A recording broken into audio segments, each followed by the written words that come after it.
एक समय की बात है। किसी नगर में एक धनी व्यापारी रहता था। दूर दूर तक उसका व्यापार फैला हुआ था। नगर के सभी लोग उस व्यापारी का सम्मान करते थे। इतना सब कुछ से संपन्न होने के बाद भी वह व्यापारी बहुत दुखी था, क्योंकि उसका कोई पुत्र नहीं था, जिस कारण अपने मृत्यु के पश्चात व्यापार के उत्तराधिकारी की चिंता उसे हमेशा सताती रहती थी।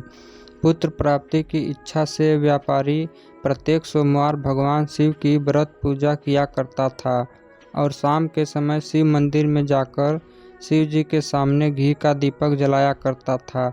उसकी भक्ति देखकर माँ पार्वती प्रसन्न हो गईं और भगवान शिव से उस व्यापारी की मनोकामना पूर्ण करने के निवेदन किया। भगवान शिव बोले, इस संसार में सबको उसके कर्म के अनुसार फल की प्राप्ति होती है। जो प्राणी जैसा कर्म करते हैं उन्हें वैसा ही फल प्राप्त होता है। शिव जी द्वारा समझाने के बावजूद माँ पार्वती नहीं मानी और उस व्यापारी की मनोकामना पूर्ति हेतु वे शिव जी से बार बार अनुरोध करती रहीं। अंततः माता के आग्रह को देखकर भगवान भोलेनाथ को उस व्यापारी को पुत्र प्राप्ति का वरदान देना पड़ा। वरदान देने के पश्चात भोलेनाथ माँ पार्वती से बोले, आपके आग्रह पर मैंने पुत्र प्राप्ति का वरदान तो दे दिया, परंतु इसका यह पुत्र 16 वर्ष से अधिक समय तक जीवित नहीं रहेगा। उसी रात भगवान शिव उस व्यापारी के स्वप्न में आए और उसे पुत्र प्राप्ति का वरदान दिया और उसके पुत्र के 16 वर्ष तक जीवित रहने की भी बात बताई।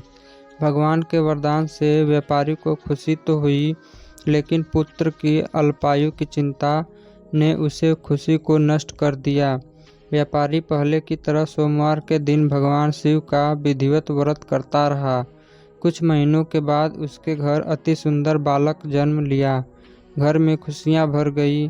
बहुत धूमधाम से पुत्र जन्म का समारोह मनाया गया, परंतु व्यापारी को पुत्र जन्म की अधिक खुशी नहीं हुई, क्योंकि उसे पुत्र की अल्प आयु के रहस्य का पता था। जब पुत्र 12 वर्ष का हुआ तो व्यापारी ने उसके मामा के साथ पढ़ने के लिए वाराणसी भेज दिया। लड़का अपने मामा के साथ शिक्षा प्राप्ति हेतु चल दिया।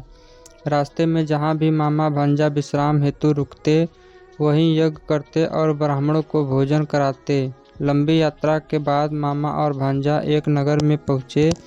उस दिन नगर के राजा की कन्या का विवाह था, जिस कारण पूरे नगर को सजाया गया था। निश्चित समय पर बारात आ गई, लेकिन वर का पिता अपने बेटे के एक आंख से काने होने के कारण बहुत चिंतित था।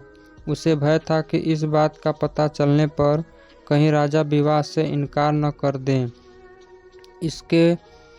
इससे उसकी बदनामी भी होगी। जब वर के पिता ने व्यापारी के पुत्र को देखा तो उसके मस्तिष्क में एक विचार आया। उसने सोचा, क्यों न इस लड़के को दूल्हा बनाकर राजकुमारी से विवाह करा दूं।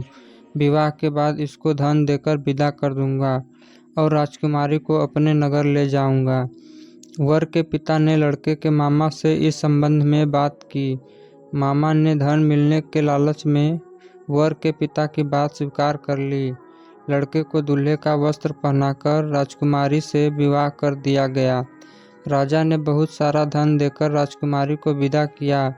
शादी के बाद लड़का जब राजकुमारी के साथ लौट रहा था तो वह सच नहीं छिपा सका और उसने राजकुमारी के ओढ़नी पर लिख दिया, राजकुमारी, तुम्हारा विवाह मेरे साथ हुआ था।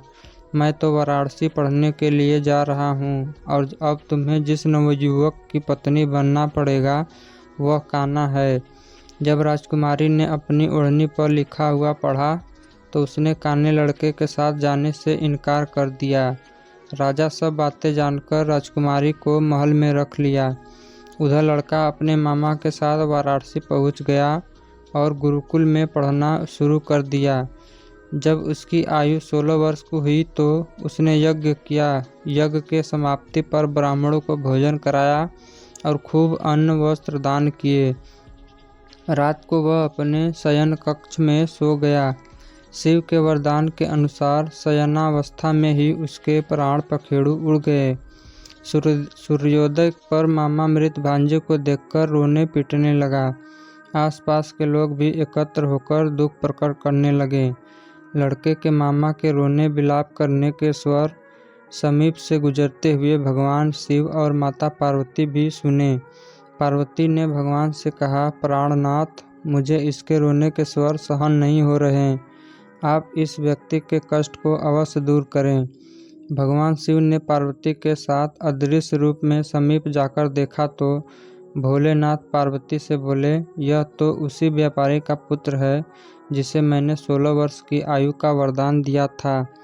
इसकी आयु पूरी हो गई है। माँ पार्वती ने फिर भगवान शिव से निवेदन कर उस बालक को जीवन देने का आग्रह किया। माता पार्वती के आग्रह पर भगवान शिव ने उस लड़के को जीवित होने का वरदान दिया और कुछ ही पल में वह जीवित होकर उठ बैठा। शिक्षा समाप्त करके लड़का अब मामा के साथ अपने नगर की ओर चल दिया। दोनों चलते हुए उसी नगर में पहुँचे जहाँ उसका विवाह हुआ था।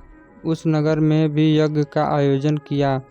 समीप से गुजरते हुए नगर के राजा ने यज्ञ का आयोजन देखा और उसने तुरंत ही लड़के और उसके मामा को पहचान लिया।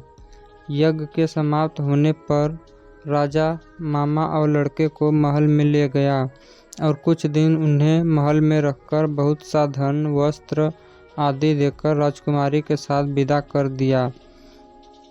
इधर भूखे प्यासे रहकर व्यापारी और उसकी पत्नी बेटे की प्रतीक्षा कर रहे थे। उन्होंने प्रतिज्ञा कर रखी थी कि यदि उन्हें अपने बेटे की मृत्यु का समाचार मिला तो दोनों अपने प्राण त्याग देंगे। परंतु जैसे ही उसने बेटे के जीवित वापस लौटने का समाचार सुना तो वह बहुत प्रसन्न हुआ। वह अपने पत्नी और मित्रों के साथ नगर के द्वार पर पहुंचा। अपने बेटे के विवाह का समाचार सुनकर पुत्रवधू राजकुमारी को देखकर उसकी खुशी का ठिकाना नहीं रहा। उसी रात भगवान शिव ने व्यापारी के स्वप्न में आकर कहा, हे श्रेष्ठी, मैंने तेरे सोमवार के व्रत और व्रत कथा सुनने से प्रसन्न होकर तेरे पुत्र को लंबी आयु प्रदान की है। पुत्र की लंबी आयु जानकर व्यापारी बहुत प्रसन्न हुआ। सोमवार का व्रत करने से व्यापारी के घर में खुशियाँ लौट आईं। शास्त्रों में लिखा है कि जो स्त्री पुरुष सोमवार का विधिवत व्रत करते हैं और व्रत कथा सुनते हैं उनकी सभी इच्छाएं पूरी होती हैं। धन्यवाद। वीडियो को लाइक और चैनल को सब्सक्राइब जरूर करें।